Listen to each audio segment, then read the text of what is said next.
Hello and welcome to the Bouncing Off the Walls Resin Art Studio. I'm Christina Vanderwater. Today we are going to make a gorgeous purple and blue glow-in-the-dark Northern Lights name sign. It doesn't have to be a name sign. You can add a name to it or you can just have it as wall decor. But today this is what we're making. I'm going to show you how to make this piece, and if you'd like to join me and come along, then let's get going and do that.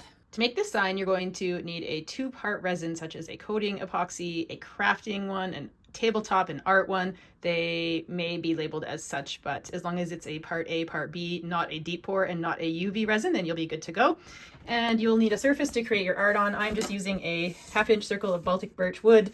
You can buy all kinds of wooden circle blanks on Amazon or other places, or make your own. And you're going to need paint, an acrylic paint, not oil paint. You want acrylic paint. I use them in the colors that I'm doing for the Northern Lights. So I start with black at the top, then I've got a navy blue, and actually the purple should be here. That's the order I do it in. And then sort of an aqua turquoisey color. You don't have to stick to these exactly. They can be different shades, different colors. And then my pigment colors sort of reflect the same as the paint colors. So I have a black onyx, I've got blue slate, I've got purple haze, and this blue-green color. These are all from Black Diamond. And then I have the glow-in-the-dark pigments that I use are from Prisma. Sorry, they are Prisma from Vivid, and this one's actually a purple glow-in-the-dark. You can't tell because it's just a white powder. These are my favorite glow-in-the-dark powders because they are super vibrant, they show up really nice, and they mix in with the resin really well without lumping. And obviously you'll need your stir sticks and gloves and mask and all the other things for resin, but these are the main things that you will need to start to make this sign. So the first step is going to be painting our background. Now, I often get asked why I'm getting into painting in such detail when I'm going to cover it in resin. Sometimes that resin has some translucency to it and it's going to add depth, but also you want to seal your wood in as well. The paint, if you do it in such a way, will act as a guide, so you'll know where you're pouring which resin colors, and it just sort of helps the whole overall project. I find that unless you go super dark with your pigment, you can always see through a little bit of each layer, and it just adds depth. Now, we are doing Northern Lights at the top. We want to have our silhouette of our animals and our trees and all that at the bottom, but we want to make sure that those silhouettes aren't against black or anything too dark, or they're not going to show up well. So we want to have some of our bright colors right around the middle, because this bottom part is going to get painted with silhouette. And so we don't come down too far, but we start with the sky at the top, and I do paint right around the edges. We want all our edges sealed in as well.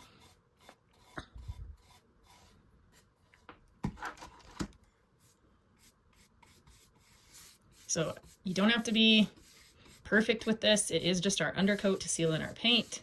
And I don't go too far down with that black because we don't want to come into where our silhouettes are going to be. As well, I'm putting a name on this sign. It's actually an order for somebody, so we don't want to be putting the name over top of this dark part and then not being able to see it. So I try and think about what my end goal is before I paint, so that I make sure that I keep everything the way I want it. Next, I come in just with some navy blue, just to blend a little bit.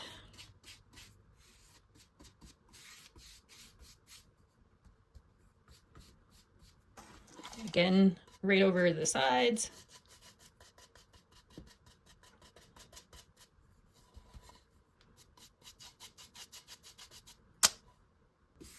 This is not a huge sign, so we don't need to come down really far with our colors. I like to do the purple next because it's a darker color, so I kind of come down from dark to light. Blend them in together.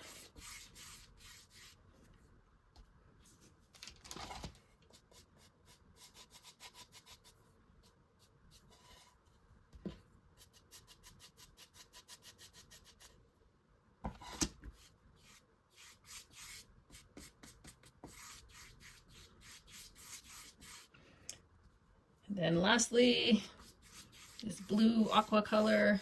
We're going to do the whole bottom in that. A lot of this is going to get covered in black, but until we start painting, we don't know exactly where, so we want to make sure we cover the whole bottom.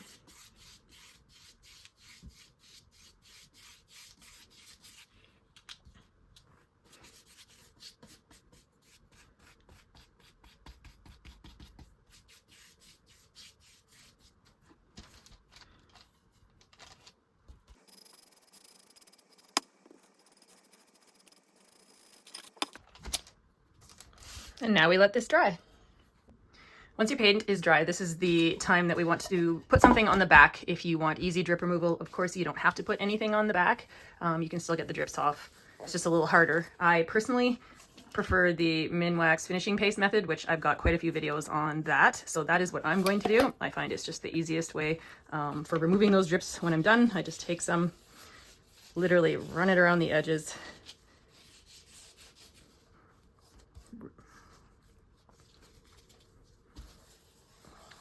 Rub it in and we are good to go.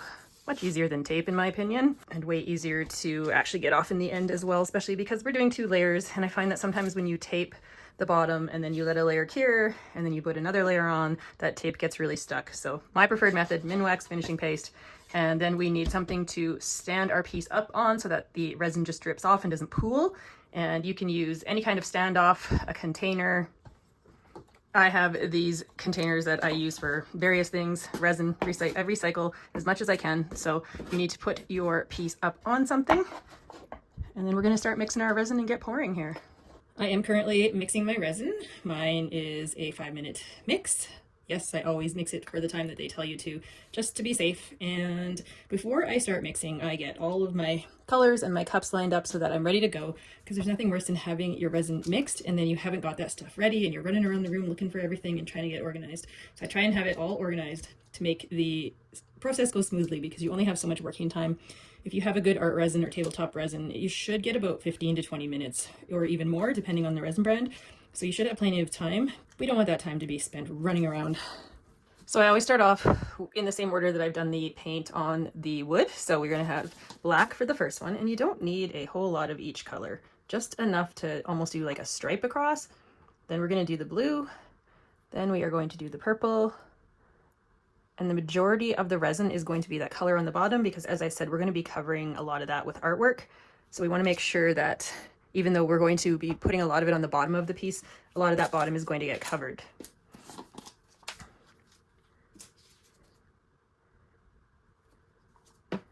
So we've got the black. This is the slate blue. You can use a different blue.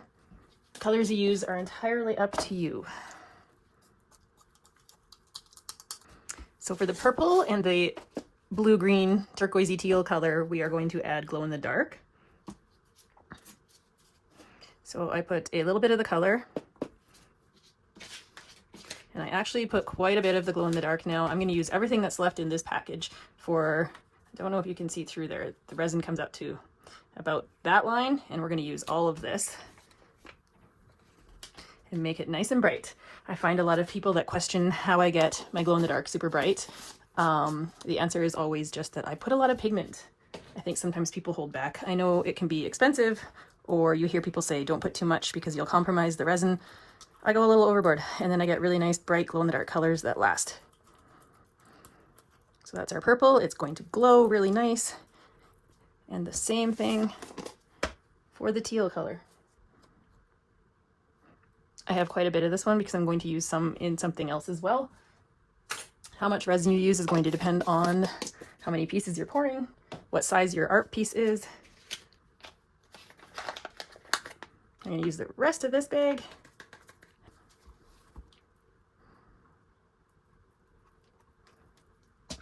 So I have all my colors lined up in the order we are going to pour them.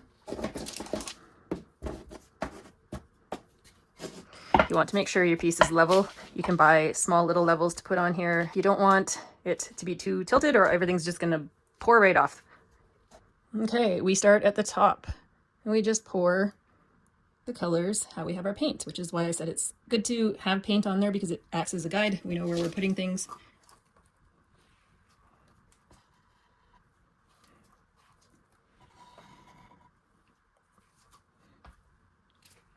Next is our blue. Now you can leave a little bit of space in between them because we're going to blend them anyway.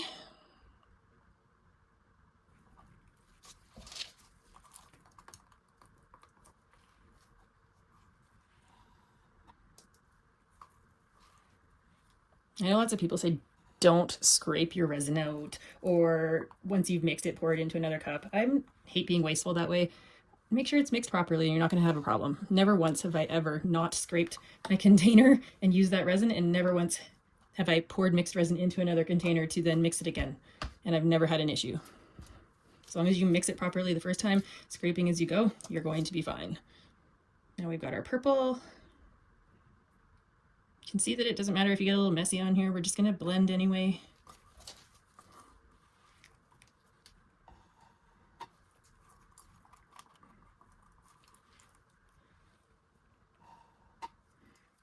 So I don't add this last color until I have blended these, because the last color is essentially kind of our northern lights. This is the sky that's reflecting the colors. So I just drag my fingers through, blending those. Make sure you go around the edges to have a nice smooth edge. I don't mind if the purple and the blue mix in the black.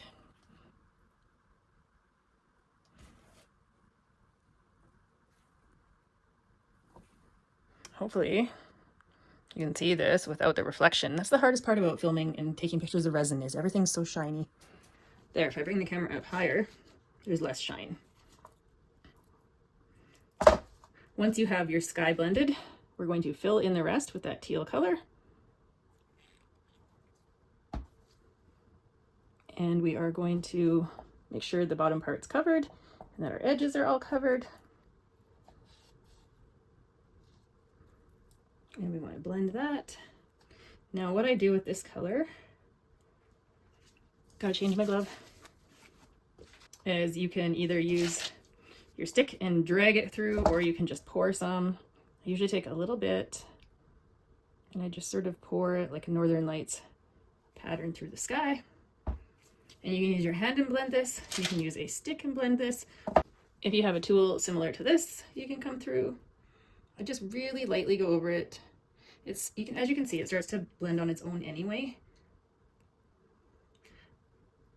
I know it looks fairly stripy right now, but as the resin cures, it does move a bit, and then that's going to blend more. You can see how this teal actually looks quite different once it gets up in the other colors. So I really like how it has this effect. Now, I do not use a heat gun with my Northern Lights. If you do, you'll start to get cells, almost like when you do ocean resin art, and we don't want cells in our sky. So I leave that as is, and I use a little torch to pop the bubbles.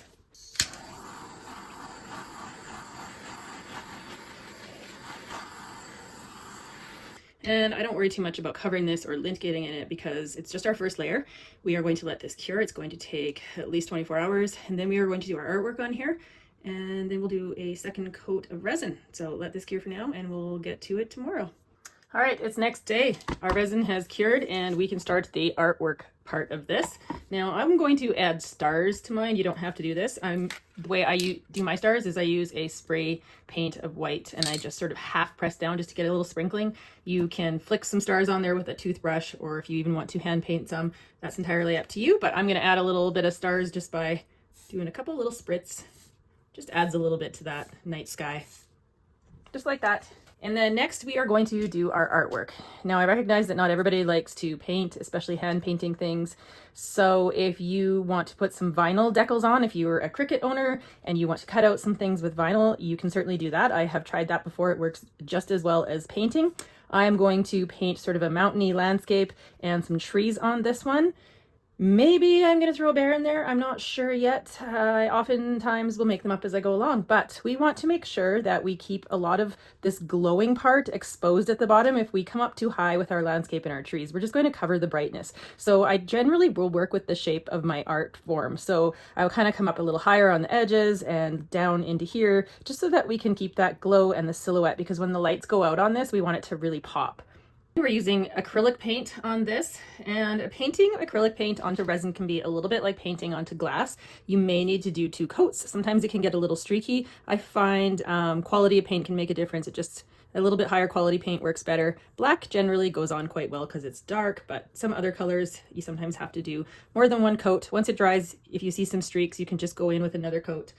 Now I'm just doing, I don't know, that sort of ground, I suppose, and we're going to be painting some things on here.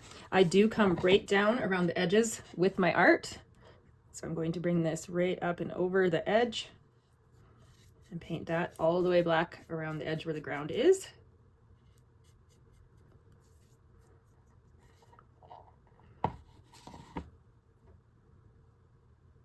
And if you even want to paint this part of it and then do some Cricut cutouts of vinyl, or even if you found some stickers that work, you can do that as well, because obviously this part would be a little trickier in vinyl, but choice is yours. So there's many different styles and ways to paint trees. I always joke every time I make one of these videos that I had a comment once that told me I needed to use a fan brush because it was better and faster, and to that person I say there's no better way of doing anything. There is just your way and your preference and your style. And I personally, although a fan brush can be fast, I find all your trees look identical. And if you go out in nature and you look, they don't all look identical. So I do tend to go a little bit more the hand painted branch by branch route. It's entirely up to you and your painting experience and what you're comfortable with. There's many different ways to do them. I have my way, that's how I'm showing them here, but you can definitely do your own way of painting trees. And don't feel like you have to be stuck on all of the trees being perfectly straight either, because another thing I always tell people is go out and just actually have a look. Go outside somewhere in your neighborhood or somewhere close by and have a look at all of the trees out there and tell me how many of them are actually straight up and down, because it's very few. We just have this idea in our heads that when we're making art, it has to be perfect, and nature is far from perfect. So I'm just taking my brush and basically just doing silhouette kind of branches.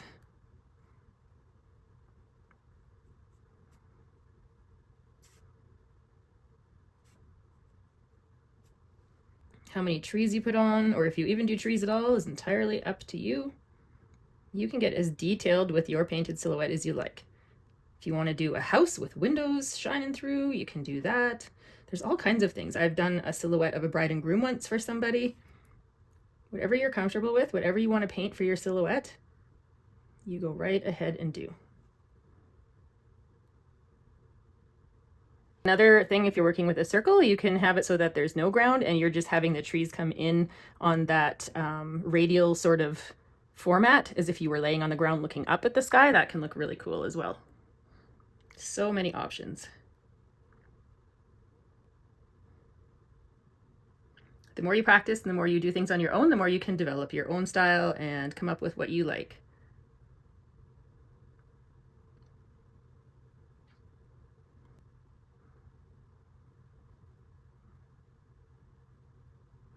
And you don't have to do evergreen trees.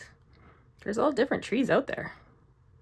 Do something that's lost its leaves for the winter and is really branchy with lots of sticks and twigs and buds.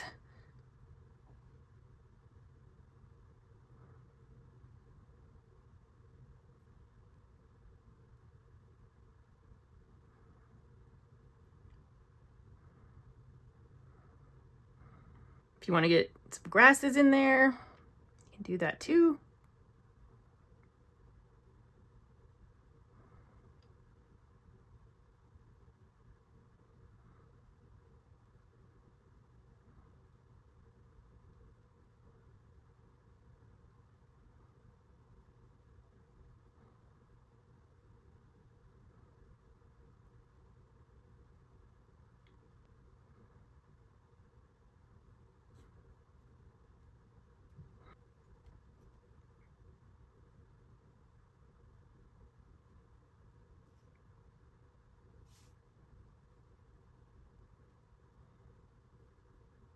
I think I might put a bear on this one. Why not, right? Make it a little interesting. Have him sort of climbing up this hill a little bit. So when I'm painting animal silhouettes, I really just focus on the shapes because that's all you're really going to see. So I look at the body shape. And the good thing about acrylic paint on resin is if this turns out not great, I have done it before where I start the body and then I've got the leg is too short or something's out of proportion, you can clean the resin, or sorry, you can clean the paint right off of there. Just take a cloth and some water and wash it off and start again.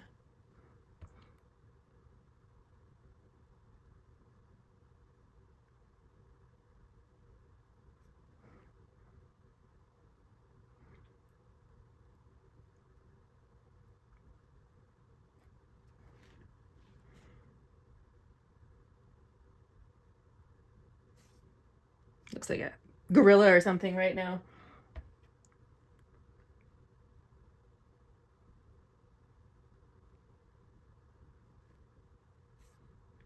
I always encourage people to try it. If you end up not liking it, you can wash it off, start again, or do something different.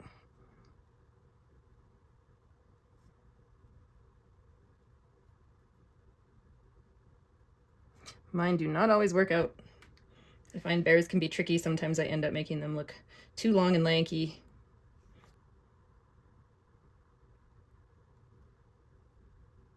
Especially when you're painting freehand.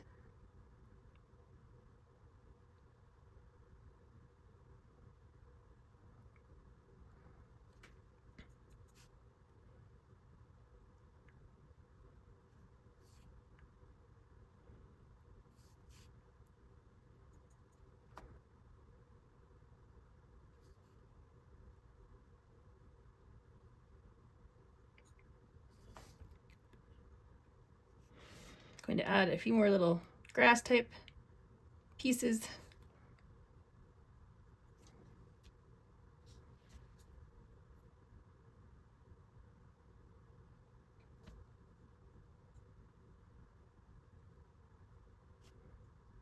Don't worry if you can see some of the brush strokes, because once the resin goes on here, it all just looks like a nice solid black. If you can see some of the resin through this black, then you'll want to do another coat. But if it's just brush strokes, don't worry about it. I'm going to touch up a few spots that I can see some resin through, especially because it's glow in the dark behind there. If you don't cover it, then the color is going to come through here, which actually sometimes looks okay because it looks like the lights are reflecting off the hillside. So I just dripped a little bit of black there, but we can just rub that right off.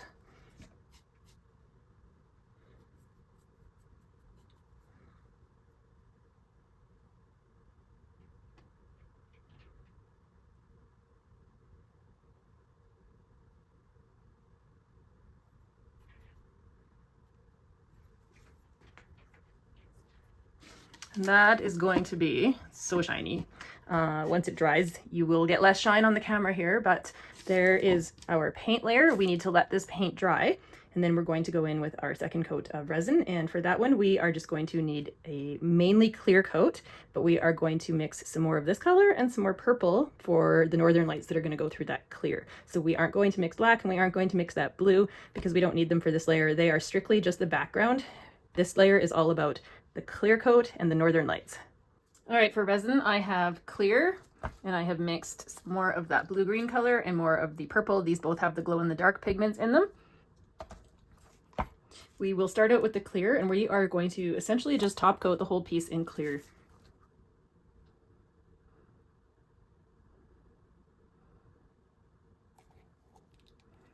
Don't need a lot. I'm hands-on. I like to use hands. You can use tools if you prefer to spread. I go through and I cover everything right down around and over the edges.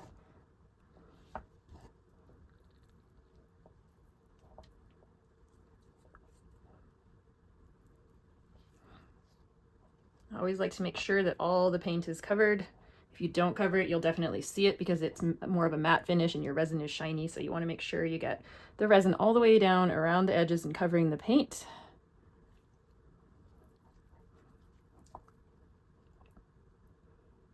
Once the top is covered, I changed my gloves. And there's a few different ways you can do the Northern Lights part on this. You can just simply pour them, which is what I'm going to do. I tend to try and stay above what I've painted because we don't want to cover it too much. I usually just do one kind of stripe or Northern Lights of purple, one of green or teal, sorry, the blue-green color. And however they can overlap, I just sort of bring them through the clear. And then you can use a tool like this, or you can use a tool like this. Because this is a bit of a smaller sign, I'm going to use this kind of a tool. And you can either take these and pull those Northern Lights up, or you can drag this through and follow the same line. I might do it this way today. You even play with both if you want. They will blend as the resin cures. I do not clean this. I let my colors sort of mix. You can pull up if you like.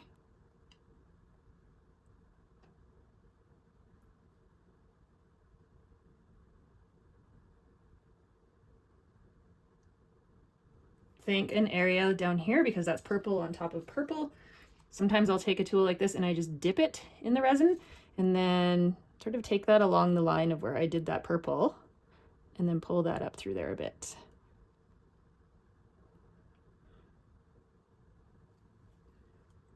This always does change a little bit as it cures. The resin moves a little bit, things blend a little better.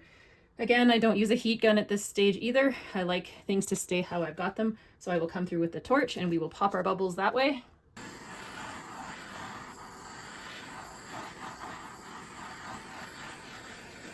Now with these ones, I always come back and check, because where it's solid black here, if you get any lint in this part especially, you are really going to see it. So I try and make sure that I kind of babysit it or I cover the piece, but I usually will come back in and check just to make sure there's nothing stuck in my resin before it fully cures.